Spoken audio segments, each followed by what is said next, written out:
ঢাকার শাহবাগ থানার কাছে হাইকোর্ট সংলগ্ন জাতীয় ঈদগাহ মাঠের গেটের পাশে উদ্ধার করা হয়েছে এক ব্যবসায়ীর খণ্ডিত লাশ।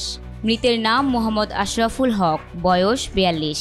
রংপুরের বদরগঞ্জের গোপালপাড়ার এই মানুষটি পরিবার, বন্ধু ও ব্যবসায়িক জীবনে সবাইকে ভালোবাসতেন। আজ সকালে মৃতের বোন তানজিনা বেগম শাহবাগ থানায় মামলা করেছেন। মামলায় মৃতের বন্ধু জরেজ মিয়াকে প্রধান আসামি করা হয়েছে। এছাড়াও অজ্ঞাত আরও কয়েকজনকে আসামি করা হয়েছে। পুলিশ জানিয়েছে, বৃহস্পতিবার সন্ধ্যায় নীল রঙের একটি ড্রামে উদ্ধার হয় মৃতের টুকরা টুকরা মরদেহ।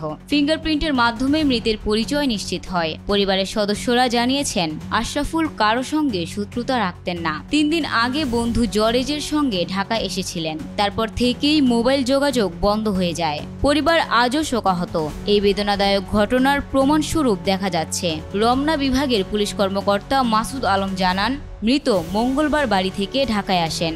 বুধবার রাত ৯টা পর্যন্ত পরিবারের সঙ্গে কথা বলেন। তারপর আর যোগাযোগ হয়নি। তিনি ভারত ও মিয়ানমার থেকে পেঁয়াজ ও আলু আমদানি করতেন এবং তার সরকারি লাইসেন্স ছিল।